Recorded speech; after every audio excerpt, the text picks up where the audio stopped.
저는 로마서 12장 1절, 2절 말씀을 중심으로 그리스도인의 삶이라는 제목으로 하나님 말씀 나누겠습니다. 한번 따라해 보실까요? 그리스도인의 삶. 예수 믿고 구원받아 천국 간 우리 모든 선배님들, 그리고 믿음의 조상들과 함께 여기 계신 모든 분들은 예수님 때문에 천국 가는 줄 믿습니다. 하나님이 우리의 아버지가 되셨습니다. 가슴에 손을 얹고 따라해 볼까요? 오늘 나에게 성령님이 역사하십니다. 나는 큰 은혜를 받을 것입니다. 믿음대로 될지어다. 아멘. 지난 4주에 걸쳐서 로마서에 나타난 복음과 이 기독교의 본질이 무엇인지에 대해서 말씀을 드리고 있습니다. 오늘 마지막 날로서 이 로마서에 보면은요 1장부터 16장까지 주옥 같은 메시지가 담겨져 있는데 중간을 딱 나누라고 하면 1장부터 11장까지 말씀입니다. 예수 믿어 천국 백성 되고 의인 되었다라는 이른바 믿음에 대해서, 교리에 대해서 말씀을 합니다. 그러면서 12장부터 16장까지는 우리 인생이 이 말씀을 따라 어떻게 삶으로 살아갈지에 대해서 말씀을 하고 있습니다. 오늘 수레바퀴가 돌아갈 때에 양쪽 바퀴가 튼튼해야지 먼 길을 정확하게 갈 수 있는 것처럼 믿음과 함께 그리스도인의 삶으로 예수 그리스도를 증거하는 여러분 되시기를 주의 이름으로 축원드립니다. 믿음이란 바퀴와 삶의 믿음을 행동으로 옮기는 바퀴가 함께 갈 때 하나님의 영광이 드러나고 우리 인생은 하나님이 예비한 길로, 축복의 길로 걸어가게 될 줄 믿습니다. 요즘에는 자동차마다 블랙박스가 있어서 예전하고는 많이 변했습니다. 옛날에 저희들이 처음 운전을 배웠을 때는요 사고가 나면 첫 번째 먼저 밖에 나가면 안 됩니다. 두 번째, 사고가 났을 때 큰 소리를 내야지 이깁니다. 세 번째, 나갈 때는 목을 잡고 이렇게 나가야 됩니다. 그러나 요즘에는 블랙박스가 있어서 누가 잘못했는지 누가 잘했는지를 다 분별할 수가 있습니다. 2022년도 하나님의 저 천국 카메라에 우리의 일거수일투족이 다 녹화가 되었습니다. 그렇다면 내년도에도 우리 하나님은 전지전능 무소부지하시기 때문에 저 여러분의 인생을 하나하나 다 기억하시고 레코드하시고 알고 계실 줄 믿습니다. 우리는 그 하나님의 임재 아래서 어떻게 살아야 될까요? 예수 믿는 크리스찬들은 예수 믿기 전의 삶하고 어떤 변화를 받아야 할까요? 두 가지를 말씀드립니다. 첫 번째, 영적인 예배를 드리십시오. 시작. 영적인 예배를 드리십시오. 오늘 로마서 12장 1절은 그러므로 라는 말씀으로 시작합니다. 이 말은 앞에 1장부터 11장까지 예수 그리스도의 종 바울은 하나님의 종이다, 예수님의 종이다. 그러나 하나님이 나를 사도로 부르셨고 복음을 위하여 택정함을 받았습니다. 그러나 내 안에 죄 때문에 너무나 힘들고 하나님 영광에 이를 수 없는 죄인이었는데 이게 왜 은혜입니까? 하나님이 예수 그리스도를 보내주셔서 오직 예수를 믿는 자들마다 의인되게 하여 주셨습니다. 이른바 이신칭의 믿음으로 의롭게 되어 있음을 사도 바울은 고백합니다. 그럼에도 불구하고 로마서 7장 내 안에 죄가 있어서 죄를 따르는 내가 있고 성령 충만하여 하나님을 따르고자 하는 내가 있습니다. 너무나 힘이 듭니다. 그때 성령 받은 사람들은 성령의 생명의 법이 죄와 사망의 법으로부터 저와 여러분들을 자유케 하는 줄 믿습니다. 믿음은 무엇인가? 육신을 따르는 자는 육신의 일을, 영을 따르는 자는 영의 일을 생각합니다. 육신의 생각은 사망이지만 영의 생각은 생명을 주시고 평안을 주시는 줄 믿습니다. 이 믿음이란 바퀴가 제대로 돌아가려면 12장 1절 그러므로 믿음 안에 사는 형제들이여, 사도 바울이 저와 여러분들에게 하나님의 자비하심을 모아서 권면하는 내용이 나옵니다. 그 사랑의 사도 바울이 오늘날로 치면 최고의 목사님 아니겠습니까? 최고의 선교사가 아버지의 뜻을 선포하면서 그러므로 형제들아 하나님의 사랑함으로 가득 그 사랑을 품어 여러분들에게 권면하고 싶은 말이 있습니다. 그것이 무엇인가? 1절에 보면은 너희의 몸을 하나님이 기뻐하시는 거룩한 산 제물로 드리라. 이것이 너희가 드릴 영적 예배니라. 사랑하는 성도님들, 성경은 이야기합니다. 우리의 몸을 하나님이 기뻐하시는 거룩한 산 제물로 드리라는 것입니다. 여기서 몸은 피지컬 바디라고 번역되어 있지 않고요, 사락스라는 헬라어를 쓰지 아니하고 소마라고 하는 단어를 썼습니다. 쉽게 얘기하면 우리의 몸이라고 하는 것은 우리의 생각, 내 인격, 다시 말해서 전 인격적인 나의 모든 존재를 하나님께 거룩한 산 제물로 드리라는 것입니다. 사랑하는 성도님들, 오늘 예배 나오시는데 정말 힘드셨죠? 얼마나 춥습니까? 세상에 부산이 영하 6도가 된 것은 정말 오래간만입니다. 만약에 눈이라도 왔었더라면 큰일 날 뻔했습니다. 저는 토요일마다 눈 안 오기를 간절히 기도하고 있습니다. 못 올라와요, 못 올라와. 이렇게. 사랑하는 성도, 이렇게 추울 때 아침에 일어나셨죠? 거기 갈아야 되나 말아야 되나 자꾸 가자는 사람이 있고, 에라이 가자라는 분도 계셨고, 모든 분도 계셨을 것입니다. 근데 우리의 몸이 하나님의 전으로 왔다라는 거, 우리의 몸을 하나님이 기뻐하시는 산 제물로 드린다라는 것입니다.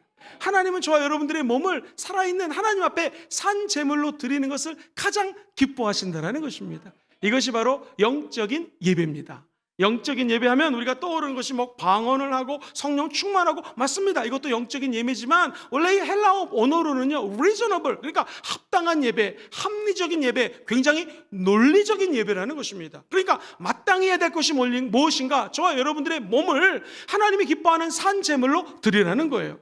근데 이게 좀 말이 안 됩니다. 제물은 원래 죽는 것이거든요. 근데 그 앞에 living, 살아있는 sacrifice, 제물로 드리라고 얘기를 합니다. 이 두 가지 말이 잘 맞지가 않아요. 이게 참 조합이 안 됩니다. 구약에 보면 제사장들이 제사를 드릴 때에 흠도 없고 점도 없는, 예를 들면 어린 양을 잡습니다. 그리고 그것을 다 피를 내고요, 살을 각을 뜬 다음에 하나님께 번제로 태워서 올려드리는 것이 구약의 제사입니다. 그런데 오늘날 예배를 드리는 우리가 산 제물로 드리라고요? 예를 들어 보겠습니다. 100세에 낳은 아들이 있어요. 얼마나 금처럼 옥처럼 귀하게 키웠겠습니까? 애지중지하다 보니 하나님을 사랑해야 되는데 어느덧 내 눈에 보이는 내 아들을 더 사랑하게 됩니다. 하나님이 어느 날 네 아들 독생자 하나밖에 없는 아들 이삭을 나에게 바치라 얘기합니다. 아마도 아브라함은 고민했을 것입니다. 밤새도록 고민하다가 더 고민하면 내 아들을 하나님께 제물로 바칠 수가 없을 것 같아요. 그래서 새벽녘에 일찌감치 동이 트자마자 아들과 함께 산에 올라가서 아들을 제물로 바치려고 합니다. 더 기가 막힌 것은 성경 주석 학자들에 의하면 이 아들의 나이가 17살, 20살이에요. 힘이 셉니다. 아빠보다도 더 건강합니다. 그런데 아빠 말에 순종해서 제물 되기 위해서 그냥 제물로 바쳐지고자 하는 상황입니다. 사랑하는 성도님들, 이때 그 아버지의 마음이 얼마나 아팠을까요? 아들 순종하면서 얼마나 자기의 삶을 내어드리면서 제물로 바뀌어지는 내 인생 도대체 무엇인가 한탄했을까요? 이것을 가장 잘 아시는 분이 하나님 아버지십니다. 하나님이 어느 날 이 세상에 많은 사람들이 죽어갑니다. 저 영혼들을 살리기 위해서 독생성자 예수님을 이 땅에 인간으로 보내주십니다. 그리고 우리 하나님은 마치 이삭처럼 아무 소리 내지 않는 예수 그리스도, 하나님이신 그분이 저와 여러분들 위해서 십자가에서 살아있는 제물로 바쳐진다는 것입니다. 그래서 저와 여러분들은 예수님 때문에 구원을 얻고 하나님의 자녀가 된 줄 믿습니다. 이게 웬일입니까? 이제 아들을 죽이려고 칼을 들었는데 아브라함아 스톱! 더 이상 그렇게 하면 안 된다 하면서, 내가 너의 믿음을 테스트했다, 시험했다 하면서 이미 하나님이 어린 양을, 제물을 다 준비해 놓으셨습니다. 이래서 나온 말이 야훼 일의 하나님인 것이죠. 사랑하는 성도님들, 2023년도를 걱정하는 분 계십니까? 걱정하지 마십시오. 야훼 일의 하나님이 모든 것들을 다 예배해 놓으셨습니다. 우리는 거룩한 산 제물로 우리가 하나님 앞에 바쳐지기만 하면 하나님께서 2023년 시온의 대로를 활짝 열어놓으신 것을 믿으시기를 주의 이름으로 축원드립니다. 제물은 무엇입니까? 우상 숭배, 즉 하나님보다 더 사랑하는 게 있으면 그것을 산 제물로 하나님께 바치라는 것입니다. 우리 하나님께서 저와 여러분들에게 준 크고 첫 번째 계명은 무엇입니까? 너는 마음을 다하고 목숨을 다하고 뜻을 다하여 그리고 힘을 다하여 야훼 하나님을 사랑하라. 이것이 크고 첫 번째 되는 계명입니다. 하나님을 사랑해야 되는데 하나님을 사랑하는 것보다 더 사랑하는 게 있다면 주님이 다 제껴버리라는 것입니다. 내가 주인 삼은 모든 것 내려놓고 내 주 되신 주 앞에 나가, 내가 사랑했던 모든 것 내려놓고, 누구만 사랑해요? 주님만 사랑해. 여기까지 시간 관계상 누구만 사랑해요? 하나님만, 주님만 사랑하는 것이 하나님의 뜻이라는 것이죠. 그래서 원래 제물은 하나님 앞에 우상을 죽여서 올려드리는 것입니다. 뿐만 아니라 제물이 죽어야지 우리가 살 수가 있습니다. 성경에 보니 로마서 6장 11절에 이와 같이 너희도 너희 자신을 죄에 대하여는 죽은 자여 그리스도 예수 안에서 하나님께 대해서는 살아있는 자로 여길지어다. 산 제물은 우리가 죄를 위해서 제물을 바쳐서 저와 여러분들이 살아났다는 것입니다. 목사님, 저는 집이 가난해서 양을 바칠 수가 없습니다. 걱정하지 마십시오. 그러면 비둘기를 드리면 됩니다. 중요한 건 양이건 비둘기건, 비둘기는 목을 비틀어서 피를 내서 하나님께 제사를 드렸습니다. 양도 마찬가지로 피를 냅니다. 우리 집이 부자다, 소를 잡습니다. 그런데 중요한 건 제사장이 소를 죽이는 것이 아니라 제물을 드리는 그가 자기의 제물에 그 소의 미간을 찔러 죽입니다. 급소를 찔러 죽이고, 그래서 각을 떠서 예배를 드리는 것이 바로 구약의 제사였습니다. 피가 없으면 죄사함이 없습니다. 예수가 피를 흘려주심으로 말미암아 저와 여러분들이 죄사함 받고 이제 하나님 안에서 산자로 여김을 받았다라는 것이죠. 그러므로 산제물이라고 하는 것은 저와 여러분들이 하나님 앞에 이렇게 살아있지만 우리의 마음과 인격과 모든 것을 하나님께 제물로 드리면 저와 여러분들 때문에 다른 사람들이 살게 되어 있습니다. 산제물은 내가 예수와 함께 죽음으로, 나를 드림으로 여러분들이 기도하는 대상자들이 살아나게 되어 있습니다. 제물은 희생제물이 죽어서 타인을 살리는 것입니다. 예수님이 십자가에 죽어서 저와 여러분들을 살려주셨습니다. 이제 영적인 예배를 드리기 원하시는 분들은 아멘 해볼까요? 내가 예수와 함께 십자가로 못 박혀 죽고 우리가 하나님 앞에 간절히 기도하면 우리 기도 대상자들이 살아난다는 것입니다. 저 어둠에 있는 믿지 않는 영혼들이 여러분의 산 제물로 바쳐지는 모습을 보며 하나님의 나라가 여러분을 통하여 확장되는 기적이 임하게 될 줄 믿습니다. 예전에 어떤 어르신이 아들하고 며느리가 예배당, 교회 갔다는 얘기를 듣고 너무나 속상했습니다. 아들 며느리를 부릅니다. 얘들아, 내가 알기로는 예배당에 다니고 교회 다니는 사람들은 내가 죽고 난 다음에 제사를 안 드린다고 들었다. 나는 제사밥을 먹고 싶다. 그러니 교회 다니지 말아라. 만약 다녀도 나 죽으면 교회 다녀라. 나는 제사를 원한다 라고 아빠가 얘기를 합니다. 그때 이 아들과 며느리가 지혜가 있었던 것 같아요. 아버지, 그거는 죽은 제사입니다. 저희들은 산제사를 드립니다. 산제사가 뭐냐? 내일부터 드립니다. 그 다음날 아버지가 좋아하는 된장국을 끓여옵니다. 어머니가 좋아하는 수수팥떡, 호박떡 싸가지고 옵니다. 매일매일 정성스럽게 맛있는 것을 대접하고 용돈을 드립니다. 부모님을 돌봐줍니다. 2달이 지났습니다. 아버지가 아들과 며느리를 부릅니다. 사랑하는 아들아, 너희가 가만히 산제사를 드리는 거 보니까 기독교 제사가 맞다. 다음 주부터 나도 교회 다니겠다 라고 하는 전설적인 얘기가 있습니다. 우리 교회 성도들도 이렇게 산 제물로 제사를 드리시는 여러분 되시기를 주의 이름으로 축원드립니다. 산 제물이라고 하는 것은 리빙, 살아있지만 죽은 자가 되어서 예수와 함께 십자가에 못 박혀 죽는 것을 산 제물이라고 이야기를 합니다. 그래서 논리적으로는 리빙, 살아있지만 sacrifice, 제물이라는 것이 말이 안 됩니다. 그렇지만 이것을 이해할 수 있는 방법은 오직 십자가밖에 없다라는 것이죠. 한번 저를 따라해 보시겠습니까? 내가 예수 그리스도와 함께 십자가에 못 박혀 죽었습니다.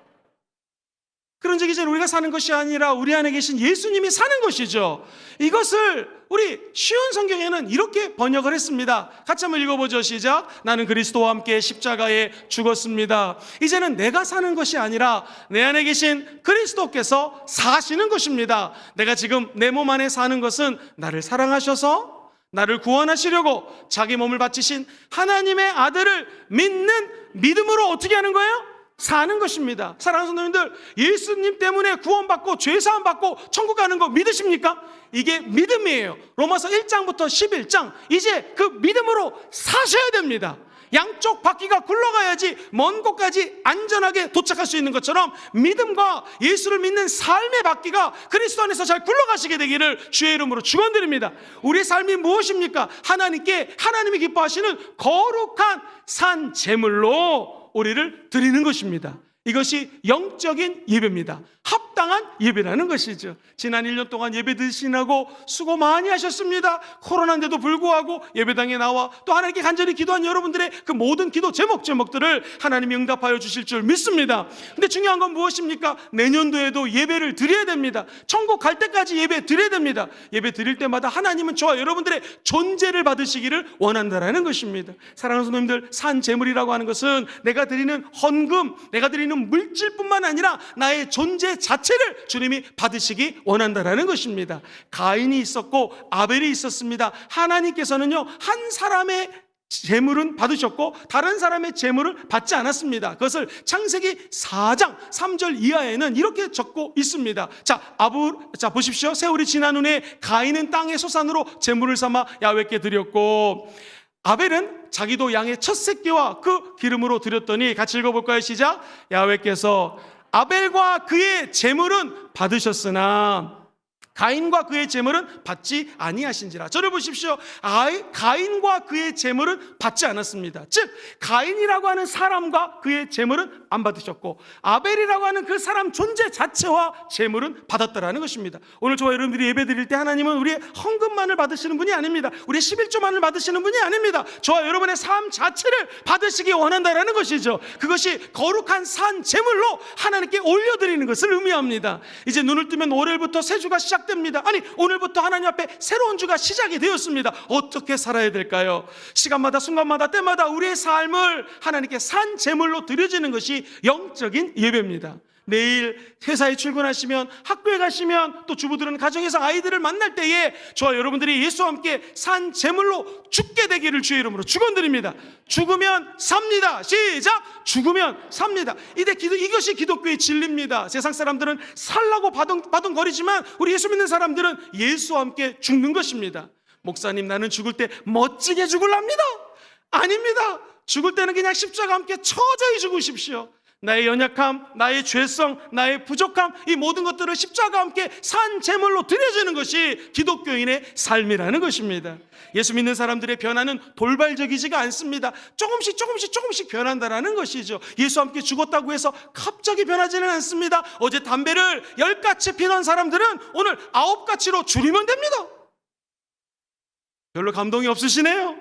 누구를 미워하는 마음이 10가지가 있었다면은 이제 내가 산 제물로 나를 드립니다. 9가지로 좀 줄여주십시오 라고 하나하나 줄이면서 예수와 함께 죽으면 우리가 저 그리스도의 분량에까지 우리의 믿음이 자라나게 될 줄 믿습니다. 제가 예전에 한 세미나에 참석했는데 그 강사님의 간증이 지금도 기억이 납니다. 목사님이 1도 변화라는 제목으로 세미나를 인도했습니다. 내용인즉 자기가 죽을 병에 걸렸습니다. 하나님의 은혜로 살아났어요. 이거 죽을 수밖에 없겠다 싶었는데 누가 1도 변화, 2도 변화에 대해서 이야기를 하더래요. 사람이 180도 변하려면 너무나 힘들기 때문에 조금 1도씩 2도씩 조금 변하다 보면 맨 끝에 어느덧 180도로 변할 수 있다는 내용의 세미나였습니다. 그분이 너무나 몸이 아파서 병원에서 일어나려고 하는데 뭘 붙잡고 2분 만에 일어났습니다. 한 번 일어난 거죠. 그 다음날 2번 일어났습니다. 다음날 3번 일어났습니다. 한 달이 지나니 1걸음, 2걸음 걷게 되었습니다. 이제 3걸음, 4걸음 걷습니다. 그러던 그가 1년이 지나니까 이제 한 10분 정도 걸을 수 있게 되었습니다. 10분 걷고 11분 걷고 조금씩 걷다 보니 이제 아주 살살 뛰게 되었습니다. 그가 시간이 지나서 3년 뒤에는 열심히 달려가지고 마라톤 풀 코스를 완주했다라고 하는 간증입니다. 사랑하는 성도님들, 예수와 함께 죽는 거, 산 제물로 내 몸을 바치는 거 어렵습니다. 그러나 조금씩 들이다 보면 우리의 모습을 주님께서 받으시고 변화시켜 주시고 하나님의 뜻을 분별할 수 있는 그리스도인의 삶을 살 수 있도록 은혜를 주실 것입니다. 성경은 에베소서 4장 22절에 이렇게 권면을 합니다. 너희는 유혹의 욕심을 따라 썩어져가는 구습을 따르는 옛사람을 벗어버리고 오직 너희의 심령이 새롭게 되어, 같이 읽어볼까요? 하나님을 따라 의와 진리의 거룩함으로 지으심을 받은 새 사람을 입으라. 할렐루야. 구습을 따라가는 옛사람을 던져버리십시오. 예수와 함께 산 제물로 내 몸을 바치게 되면 이제 우리의 심령의 변화를 받아 하나님의 은혜 때문에 하나님의 의와 진리와 거룩함을 입은 새 사람으로 변화될 줄 믿습니다. 이것이 어찌 사람의 힘으로 되겠습니까? 성령님이 도와주시면 우리를 산 제물로 받아주시고 저와 여러분들에게 한량없는 은혜와 축복을 부어주실 줄 믿습니다. 요한복음 4장에 보면은 한 여인이 대인 기피증이 있었습니다. 그래서 12시 낮에 물을 기르러 왔습니다. 사람이 아무도 없습니다. 혼자서 물을 기르러 갈 줄 알았더니 웬 남자가 자기를 기다리고 있었습니다. 그 남자는 바로 예수님이셨습니다. 네가 신랑을 5명이나 바꿨지만 이 남편도 네 남편이 아니다. 어떻게 내 상황을 아셨지? 주님, 그러면 다른 사람들은 여기서 예배를 드리라고, 저기서 예배를 드리라고, 그리심산에서 예배를 드리라고 하는데 예배를 어떻게 드려야 됩니까? 하여튼 우리 예수님이, 하나님은 지금도 사람을 찾고 계시는데 하나님께 예배 드리는 자는 영과 진리로 예배를 드릴지어다. 그리고 영과 진리로 예배를 드릴 때가 온다고 말씀하십니다. 영은 무엇입니까? 성령입니다. 진리는 무엇입니까? 하나님의 말씀입니다. 산 제물로 하나님께 영적인 예배 드리기 원하시는 분들은 아멘 해볼까요? 성령의 도우심이 없이는 예배를 드릴 수가 없는 것이죠. 오늘 기도하실 때 성령님 나를 도와주셔서 내가 예수와 함께 산 제물로 드려지게 도와주시옵소서 기도하면 이전에 옛사람은 던져 없어질 것이요 대망의 새해에 예수님과 함께 새 사람으로 변모되어 하나님의 영광에 이르는 역사가 나타나게 될 줄 믿습니다. 그래서 천국 가신 고 조용기 목사님은 설교하실 때에 고린도서 5장 17절을 매번 설교하셨습니다. 그런즉 예수 안에서만 새로운 피조물인 것입니다. 이전 것은 지나갔으니 보라 새 것이 되었더라. 할렐루야. 이것을 사실 쉬운 성경이 더 잘 번역을 했습니다. 이렇게 성경은 이야기합니다. 그러므로 누구든지 그리스도 안에 있으면 새로운 뭐예요? 창조가 된다는 거예요. New creation, 재창조가 됩니다. 그 다음에 보면 이전 것은 지나갔고 보십시오. 새 것들이 와 있습니다. The old has gone. 이전 것들은 다 지나가 버렸고 The new, 완전히 새로운 것들이 has come. 우리 앞에다 예비되어 있다는 것입니다. 이것이 바로 산 제물로 드리는 여러분들에게 하나님이 예비해 놓으신 야훼 이레의 축복인 것입니다. 2023년을 근심하지 마십시오. 하나님께 산제물로 드리는 자들에게는 하나님이 새로운 삶의 보화를 준비해 놓으시고 시온의 대로를 활짝 열어 놓으셨다는 사실을 믿으셔야 됩니다. 이 믿음 가지고 드리는 예배를 영적인 예배라고 말씀하는 것입니다.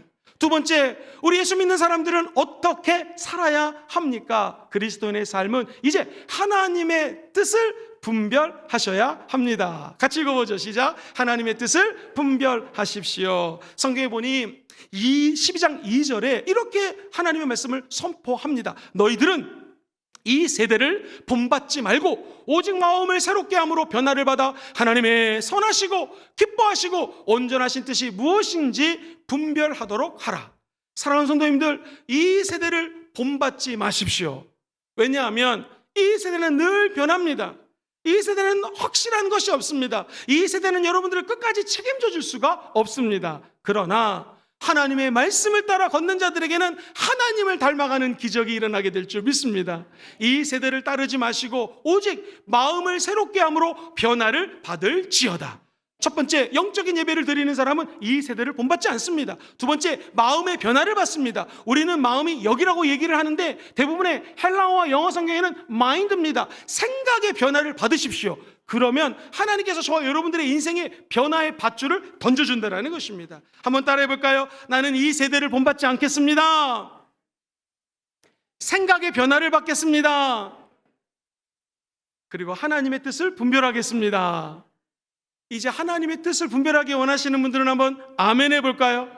하나님 말씀을 늘 암송하고 하나님 말씀을 가까이 하는 자들은 생각이 변합니다. 이 생각이 변함으로 아버지의 뜻을 분별할 수 있는 능력을 부어주신다는 것이죠. 송구영신 예배를 늘 12시에 드리는데 그 다음 1월 1일이 주일입니다. 그래서 올해는 저녁 8시 반부터 송구영신 예배를 드립니다. 말씀을 1년 동안 열심히 읽으신 분들에게는 소정의 상품을 드립니다. 할렐루야! 왜 상품을 드릴까요? 내년에도 마찬가지입니다. 진리 대신 말씀을 따라가는 자들에게는 하나님의 뜻은 분별할 수 있는 은혜를 부어주시게 될 줄 믿습니다. 분별할 수 있는 능력은 성숙한 크리스찬의 표시라는 것이죠. 사랑하는 성도님들, 아이들을 키워보면요, 세상에 뭐 먹을래? 치킨이요, 피자, 햄버거, 코카콜라, 맨날 이런 것입니다. 그런데 40대 후반, 50대, 60대 뭐 드시겠습니까? 잡곡밥, 팔팔 끓인 된장찌개, 무슨 현미밥, 다 이렇게 바뀝니다. 왜 그럴까요? 나이를 먹으면서 뭐가 건강에 좋은지를 분별할 수 있게 되는 것이죠. 영적인 것도 마찬가지입니다. 처음에는 분별력이 없습니다. 그러나 하나님 앞에 세상 등지고 아버지 말씀을 늘 생각하는 자들에게는 생각의 변화가 임하게 될 줄 믿습니다. 그것으로 말미암아 점점 예수님을 닮아가는 것이죠. 그래서 성경은 하나님의 선하시고 기뻐하시고 온전한 뜻을 분별할 수 있는 은혜를 부어주신다고 약속하셨습니다. 그 은총이 여러분 삶에 함께 하시기를 주의 이름으로 축원드립니다. 에베소서 4장 13절 말씀을 같이 한번 읽어봅니다. 시작. 우리가 다 하나님의 아들을 믿는 것과 아는 일에 하나가 되어 온전한 사람을 이루어 그리스도의 장성한 분량이 충만한 데까지 이르리니, 이는 우리가 이제부터 어린아이가 되지 아니하여 사람의 속임수와 간사한 유혹에 빠져 온갖 교훈의 풍조에 밀려 요동하지 않게 하려 함이라. 할렐루야. 이제 여러분들은 하나님의 택한 족속이 되었습니다. 새 사람이 되었습니다. 그러면 하나님이 첫 번째 선한 뜻을 갖고 계시는데, 이 선한 뜻을 분별할 수 있는 은혜가 임한다라는 것입니다. 한번은 마태복음 10장에 보면은 어떤 사람이 와서 예수님께 선한 선생님이시여 얘기합니다. 그때 우리 예수님이 그 선한다는 단어에 요즘 젊은 말로 필이 꽂히셨습니다. 선한? 그리고 우리 주님은 이렇게 18절에 이야기를 하십니다. 예수께서 이르시되 네가 어찌하여 나를 선하다 일컫느냐? 하나님 한 분 외에는 선한 이가 없느니라. 선의 기준은 오직 하나님이십니다. 내가 어떤 사람이 너무나 좋아서 선행을 합니다. 착한 일을 합니다. 그런데 이 선행의 기준은 내 기준이 아니에요. 내가 10만 원어치 선행한다고 해서 선행이 아니라 하나님이 선행의 기준이 된다는 것입니다. 그래서 선을 행할 때는요, 여러분이 관용을 베푸실 때는 그 사람이 하나님의 뜻대로 알아챌 때까지 선행을 베풀어야 된다는 것이죠. 사랑하는 성도님들, 하나님의 계획은 선하십니다. 내년도에 하나님은 저와 여러분들을 향한 선한 계획을 갖고 계십니다. 이것이 하나님의 뜻인 것을 기억하기를 주의 이름으로 축원드립니다. 뿐만 아니라 하나님이 기뻐하시는 뜻이 있습니다. 오늘 성경 말씀에 보니 너희들은 하나님이 기뻐하시는 너희의 몸을 거룩한 산 제물로 하나님께 어떻게 하라? 드리라는 거예요. 바치라는 거예요. 저와 여러분들이 하나님께 드려지면 하나님은 너무나 기뻐한다라는 것이죠. 내년도에 무슨 일이 하나님이 기쁜지를 모를 때 이 말씀을 기억하십시오. 에베소서 5장 10절 말씀에 주께 기쁘시게 할 것이 무엇인가 시험하여 보라 라고 얘기합니다. 같이 읽어볼까요? 시작. 주를 기쁘시게 할 것이 무엇인가 시험하여 보라. 하나님, 내가 이 결정을 하면 주님이 기쁘시겠습니까? 직장을 옮기는데 이쪽에는 1년에 4천만 원을 준다고 합니다. 이쪽 직장은 1년에 3천만 원밖에 못 준다고 합니다. 어떤 직장 가는 것이 하나님께 기쁨이 되겠습니까? 여기는 돈은 많이 주지만 주일날 예배를 드릴 수가 없습니다. 근데 여기는 주일 예배를 드릴 수 있습니다. 하나님 무엇을 기뻐하시겠습니까? 하나님은 지금도 예배 드리는 자를 찾고 계십니다. 이렇게 선택하시면 된다라는 것이죠. 결혼을 할 때 이 남자는 돈이 많습니다. 저 남자는 얼굴이 잘생겼습니다. 이 남자는 믿음이 좋습니다. 도대체 어느 놈이, 아이고 죄송합니다, 누가 내 남편입니까? 하나님 어떤 사람하고 결혼해야지 하나님 기뻐하시겠습니까? 라고 결정을 하라는 것이죠.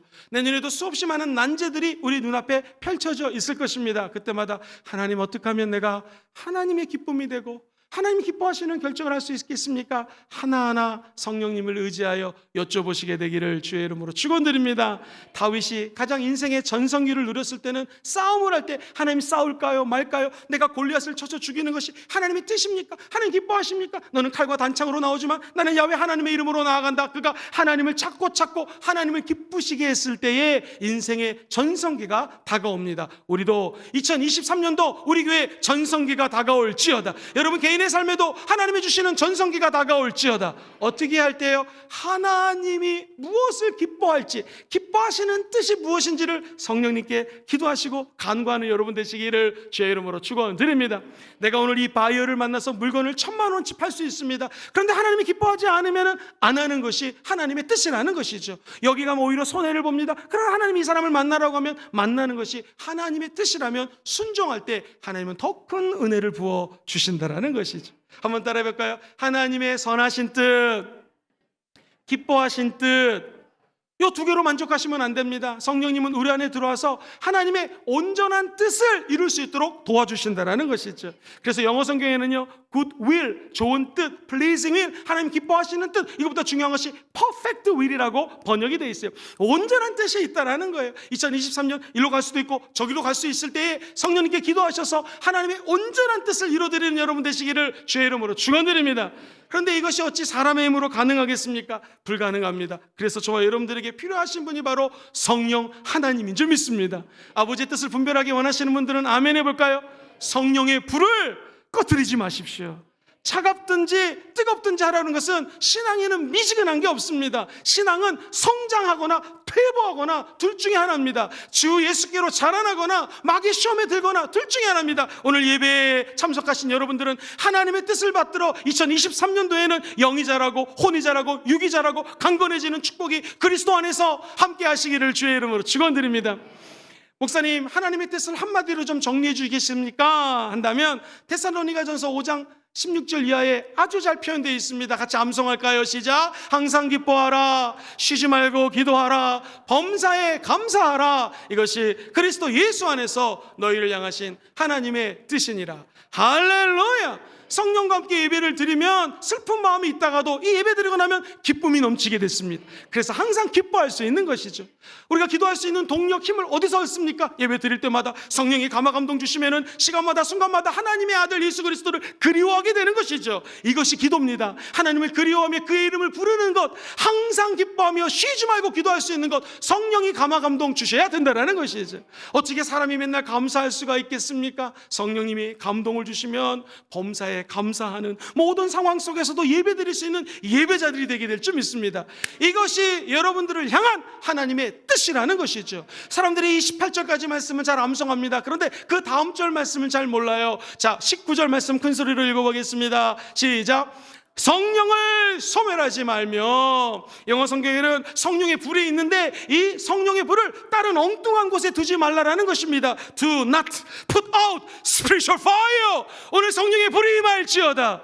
엉뚱한 데 그 불을 두지 마시고 이 예배 처소에서 하나님의 말씀으로 성령의 불이 활활 타오를지어다. 그래서 2023년도에는 어디를 가시든지 무엇을 하든지 여러분과 저 뜻이 아닌 하나님의 뜻대로 사시고 놀라운 은혜의 세계로 점프해 들어가는 한 해가 되시기를 주의 이름으로 축원드립니다.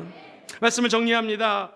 로마서 8장 27절에 보면 성령이 하나님의 뜻대로 성도를 위하여 간구하심이라고 말씀하십니다. 오늘 성령님이 영적인 예배를 드릴 수 있도록 은혜를 주실 것입니다. 그리고 하나님의 뜻을 분별할 수 있도록 성령 하나님이 우리 안에서 역사하여 주실 줄 믿습니다. 이제 우리는 이 땅에서 예배자로 사시고 영적인 예배를 드림으로 말미암아 아버지의 뜻을 분별하는 하나님의 자녀들로 승리하시게 되기를 주의 이름으로 축원드립니다.